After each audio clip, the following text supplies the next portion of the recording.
आज के इस कार्यक्रम के आप आयोजक हैं। जी, मुस्लिम राष्ट्रीय मंच के मैं कार्यक्रम की आयोजक हूँ और आज मेरे बड़े भाई ठाकुर राजा रईस साहब ने मुझे नई जिम्मेदारी दी है प्रदेश संयोजिका की मुस्लिम राष्ट्रीय मंच में, और मैं भाई साहब का आभार व्यक्त करती हूँ और दिल से मुबारकबाद भी देती हूँ, शुक्रिया अदा करती हूँ कि आज उन्होंने मुझे एक नए नाम से नवाजा है, माँ दुर्गावती। क्योंकि ये जो कार्यक्रम कर रही हूँ इसका टॉपिक मेरा मेन है पशु हत्या ही मुस्लिमों का विनाश का कारण। इस टॉपिक से आप ये समझिए कि मेरा नाम है शमशाद अली। मेरा कितना लोगों ने मुखालिफत की है ये मैं ही जानती हूँ और भाई साहब की नॉलेज में है।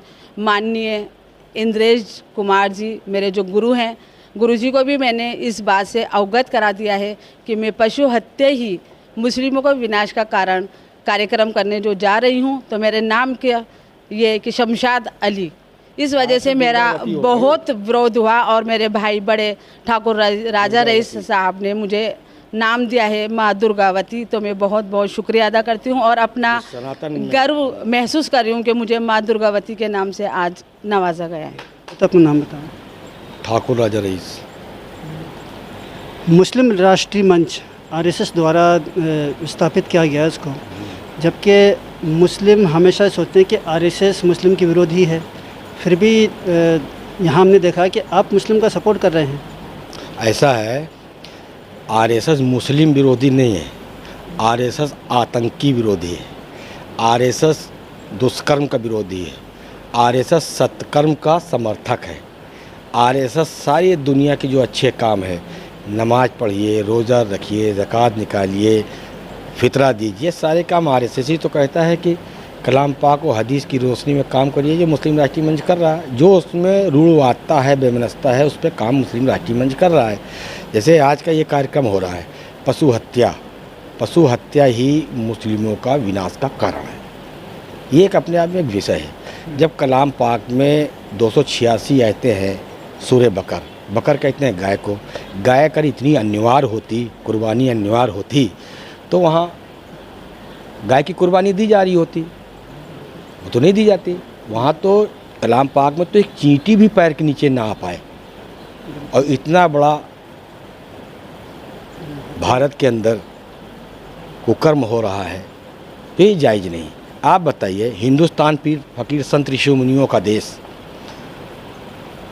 और उस देश में संतों को, ऋषियों को, मुनियों को, यहाँ तक नमाजियों को, और जो लोग रोजी रोज़गार के लिए सुबह नहीं उठ पाते उनको जगाने का काम मुर्गे ने किया था। उसकी क्या गलती थी? सबसे ज़्यादा काटा जा रहा है। उधर हुजूर सल्लल्लाहु अलैहि वसल्लम फरमा रहे हैं कि सफ़ेद मुर्गा मेरा दोस्त है। बताइए किस कॉन्सेप्ट के साथ हैं, किस इस्लाम के साथ हैं? यही तो बता रहा है आरएसएस। दूसरी चीज़, अभी हम आपकी उंगली काटें या आप हमारी काटें तो एक अजीब सा शरीर जो है वाइब्रेशन करेगा, जब और काटोगे तो नेगेटिव वेव्स निकलेंगे। जो प्रकृति अपनी संतानों की पीड़ा से विचलित होती है, रोती है, जो प्रकृति बर्दाश्त नहीं कर पाती है, जिससे जिस समय जानवर काटा जाता है तो उसकी अव्यक्त करा, फड़फड़ाहट, तड़प वातावरण में भय और चिंता की लहरें उत्पन्न करते हैं, जिससे मनुष्य के ऊपर नकारात्मक प्रभाव पड़ता है।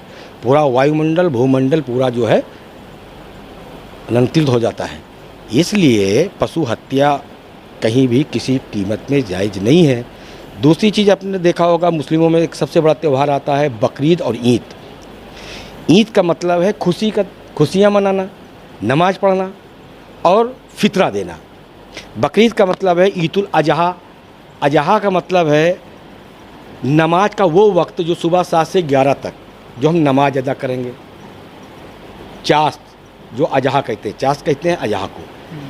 तो अब आप बताइए, उसको जो है बकरीद से जोड़ दिया गया कि उसको काटेंगे तो बकरीद होगी, जबकि अपन चास्त की नमाज का वक्त अदा करने के बाद एक दूसरे से अपन गले मिलते हैं और मीठा यानी सेवई खा लेते हैं, वो करते हैं। ये है इसका कॉन्सेप्ट। कहीं के ऊपर इसका, कहीं के ऊपर नहीं। 286 आयतें आई सूरे बकर के ऊपर, इसी के ऊपर आई हैं। इसलिए पशु हत्या एक बहुत बड़ा विषय बना हुआ है, जो 80% बहुसंख्यक समाज को कहीं ना कहीं ठेस पहुंचती है। और ये 20% लोग कहीं ना कहीं बारूद के ढेर पर बैठे हैं। वो वक्त आ चुका है मानेंगे, नहीं मानेंगे तो कहीं ना कहीं देख ही रहे हैं आप क्या हो रहा है। इसलिए हम मुसलमानों से अपील करेंगे कि इस कुकर्म से बचें। पशु हत्या अगर इतने, बताइए हाथी कितना बड़ा है, शाकाहारी है। घोड़े के हॉर्स पावर से मशीनें बन रही हैं, घोड़ा शाकाहारी। गधा जो सबका बोझ ले रहा है, सबका बोझ ले करके चल रहा, शाकाहारी। बकरी दूध दे रही, शाकाहारी। आप बताइए है कि नहीं है? ये सत्य को कहाँ ले जाओगे? मीट अगर इतना अनिवार्य होता तो विज्ञापन लगे होते जगह जगह, मीट खाओ दांत मजबूत, मीट खाओ आँख की रोशनी बढ़ेगी। होता कि नहीं होता? कहीं के ऊपर ऐसा नहीं। मीट खाने से आदमी जो है कहीं ना कहीं तामसी भोजन है और गुस्से का तेज होता है, दंगई होता है, रुड़वाती होता है, समाज में व्यवस्था फैलाता है। मीट खाने वाला व्यक्ति कहीं पे उसको सुकून नहीं मिल सकता, कहीं नहीं मिल सकता सुकून। क्योंकि जब हम किसी को जिंदा नहीं कर सकते तो मार भी नहीं सकते हैं। दूसरी चीज़ देखिए कितनी अच्छी हदीस है, पशु पक्षी पेड़ पौधे अल्लाह की रहमत है, इन पे तुम रहम करो तुम पे रहमत होगी। अब बताओ कौन से कॉन्सेप्ट को मानोगे? एक तरफ तो अल्लाह कह रहा है, अल्लाह की के रसूल की हदीस है, खुतबा है कि इन पे रहम करो तुम पे रहमत होगी। तो कौन सी रहमत है? तो ये तो थोड़ी हो पाएगा। इसलिए देश में एक संविधान, एक कानून, एक निशान, एक विधान, इस पे चलेगा। हाँ सर, अपना नाम बताएं। मेरा नाम मज़ाहिर ख़ान है और मैं मदरसा प्रकोष्ठ का राष्ट्रीय संयोजक, मुस्लिम राष्ट्रीय मंच। हमने ये सुना है कि आरएसएस के जो है मुस्लिम विरोधी है, लेकिन आप एक मुस्लिम हैं और मदरसा बोर्ड से भी जुड़े हुए हैं और आरएसएस से भी जुड़े हुए हैं, तो इसके बारे में बताएं कि ये जो धारणा है लोगों की, ये इतनी गलत क्यों है? नहीं, आरएसएस तो मुस्लिम विरोधी नहीं है। आरएसएस हमेशा से समाज और राष्ट्र के लिए काम करती है। देखिए हमारा जो मज़हब है, हमारा जो कुरान कहता है, जो हमारे हुज़ूर सल्लल्लाहु अलैहि वसल्लम का है कि हुब्बुल वतनी आधा ईमान है, और उसी चीज़ पे आरएसएस चल रही है। तो हम वही काम कर रहे हैं, आरएसएस वही काम कर रही है जो कुरान और हदीस में है, लेकिन मुसलमान समझ नहीं पा रहा। देखिए आप देखिए कितने सालों से 3 तलाक़ की कुरीति चल रही थी।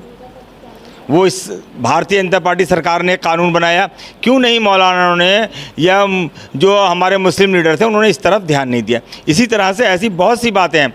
अभी ठाकुर साहब ने कहा पशु हत्या, बिल्कुल सही है। देखिए पशु हत्या और कुर्बानी में फ़र्क है।